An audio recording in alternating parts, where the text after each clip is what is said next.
Okay, let's go over skill 3.2, which is equivalent ratios. We'll start with level 1. So here I'm asking you to shade the rectangles to represent a ratio of 20 to 4. In other words, I need you to be able to fill in that rectangle using that ratio. Now, you'll notice you don't have enough spaces or squares to do that. So you can't slice these up and make more. But what you need to do is take that ratio and scale it down so that way it's an equivalent ratio. Or in other words, a ratio that is the same as 20 to 4. To do that, I'm going to divide, or in other words, find a number I can scale down by. So I see both of them are even, so I will divide both by 2, and that will give me 10 to 2. In other words, I'll have 10 shaded for every 2 that are not. In fact, I can scale that down again, since both of them are even again, divide that by 2, and that gives me 5 to 1. So this ratio is what I'll use. I'm going to shade 5 for every one that is not. So I'll shade in 5, 1, 2, 3, 4, 5. I'll leave this one open, so that way it's not shaded. There's your 5 to 1. And notice I can scale it again. 1, 2, 3, 4, 5, and one of that is open. And I have filled in that box. I've used up all the spaces, and I have maintained the ratio that is 5 to 1. And since 5 to 1 is the same thing as 20 to 40, or 20 to 4, excuse me, therefore I know I've done it correctly. You'll also notice that in the actual box, it's actually 10 shaded for every 2 that are not, and you can see that really well. I'll just circle. Here's 1, 2, or in other words, I have 2 groups of 5 and 2 groups of 1, so it can go either way. But that is all that question is asking, is to fill in that box using a smaller ratio. So level 2 says write 2 equivalent ratios for the following story. There's 6 blue markers, 15 red markers. So in other words, I will write it as 6 blue, so 6 to 15. And I want to make sure I maintain the ratio, so I'm going to write blue here and red here. And so I need 2 equivalent ratios, so either I scale down or I scale up. I can scale down by dividing, and now here's the thing. If you try dividing by 2, you're going to get a decimal, so you're not going to want to necessarily do that, because typically we want to keep the whole values. So what I'll do is I'll divide actually by 3, because I know 3 can go into 6, and I can break up 15, or in other words, 3 can go into 15 5 times.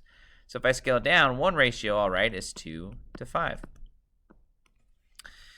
So I can say 6 blue to 15 red, or in other words, 2 blue to 5 red.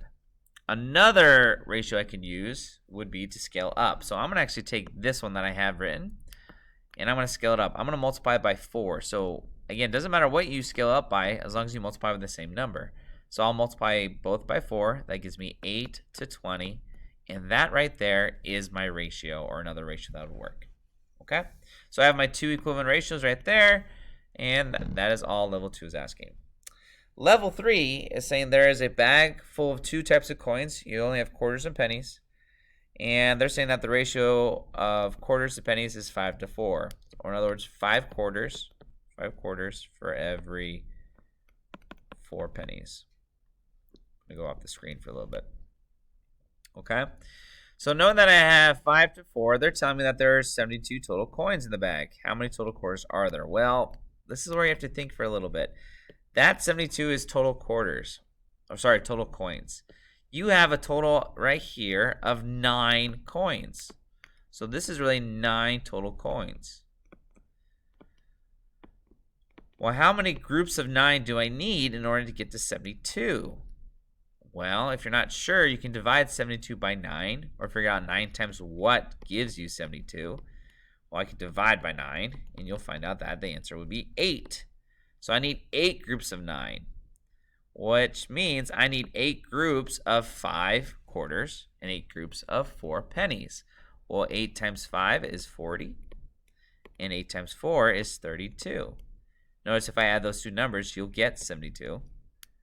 And now I know I have the right ratio. Well, what's the question? What's to know how total quarters? And the first number was quarters, so my answer here is 40, and that's it.